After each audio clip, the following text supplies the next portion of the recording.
All right, Adam. So let's head over to Massachusetts and a story that I think that we are going to be following a lot as we move forward, not just in Massachusetts, but just in every state as we start to get, as we said, maybe not version 2, but maybe it's version 1.5 here of like, let's go in and look at some things. We got this going. We got it. Now we've got some sample size here. Maybe we need to start making some tweaks.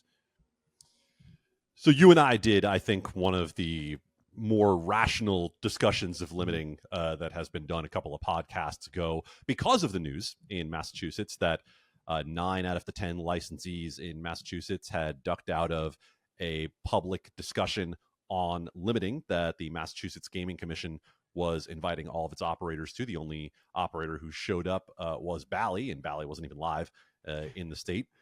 And so that drew a pretty decent wave of negative sentiment online and some in the press about the operators ducking that discussion. What we've seen now is that at least some of those operators have now come back to the commissioners and said, okay, you know what? We'll be willing to have some form of discussion on this. We will agree to do this. FanDuel, I believe, and Fanatics came back and said that they would be interested in having this discussion. Well, at yesterday's MGC meeting, the commissioners kind of pumped the brakes a little bit on it and said, well, wait a second. If you told us last time that there would be too much in terms of trade secret that you would have to reveal in order to have a discussion about how you limit bettors, well, then why would we come back and do this again? What's going to be different the second time than was the first time? Is this just going to be performative that you say you showed up and you don't say anything? Or are they maybe going to regroup and give a more sober look and talk to their legal team and say, all right, well, maybe there are things that we can discuss in public without giving away too much of whatever we consider to be our secret sauce. There's more in the article by Sam McQuillan at LSR talking about some of the things that have happened between these two Massachusetts Gaming Commission meetings.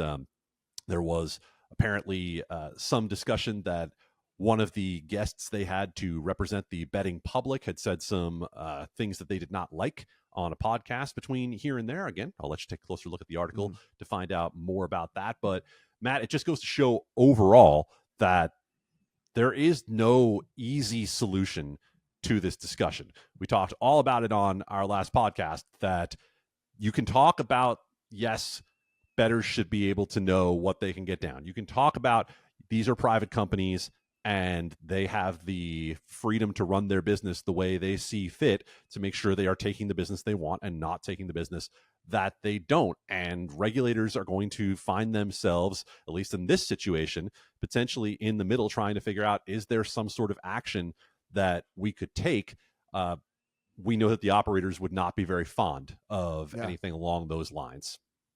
Yeah, I look at this and wonder if this isn't the most complicated discussion that we're going to have kind of moving forward with all this, because as the market continues to mature, Adam, one of the things that we've seen in all forms of gambling, be it the poker boom, be it daily fantasy sports, then now in sports betting, is the more people do it, you will get a population of those people that just get better at doing that thing, right? At the beginning, when poker was exploding, everybody was terrible. And so as people got better, the rules had to change. Things had to change. All that people got more keen to what rake was and what all the stuff like that.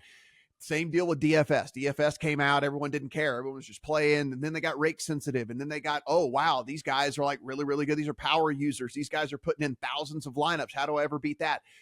Like, they had to address that issue, right? Lineup limits, all the things that went into all of that with DFS. And so this, though, is such an incredibly nuanced conversation because, as you and I mentioned, again, as Adam said, please go back and listen to a few podcasts ago when we talked about all this.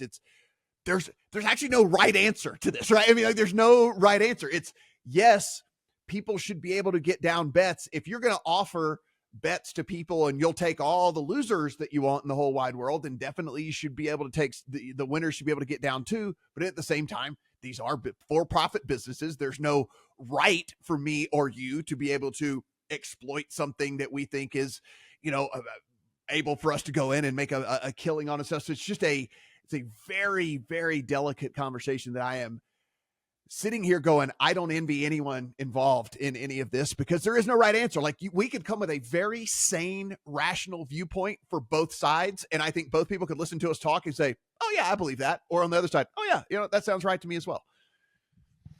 Without question, Matt. And again, episode 235 of the Legal Sports Report podcast is the one where we talk about limits. And you can come from one side and say that, well, limits only matter to a small percentage of your customers, right? Limits are only something that, your players who are working at higher dollar values in the first place, or who are sharp enough to be flagged by an algorithm or by a trader in the first place, it's only going to affect that small amount of people. And I can come back to you from the other side and say, right, but we've been told repeatedly that 90% of revenue in the legal market is coming from 10% of players. And so it affects a lot of the revenue, even if it doesn't affect a lot of the players. And I think where some of the pain points have come in is when the algorithm is affecting smaller dollar players, where you're trying to get $50 or $100 down and you're getting cut to 10, or you're getting banned on a certain sport, or whatever the case might be, that there really is no simple one-size-fits-all answer. And that is where it gets really tricky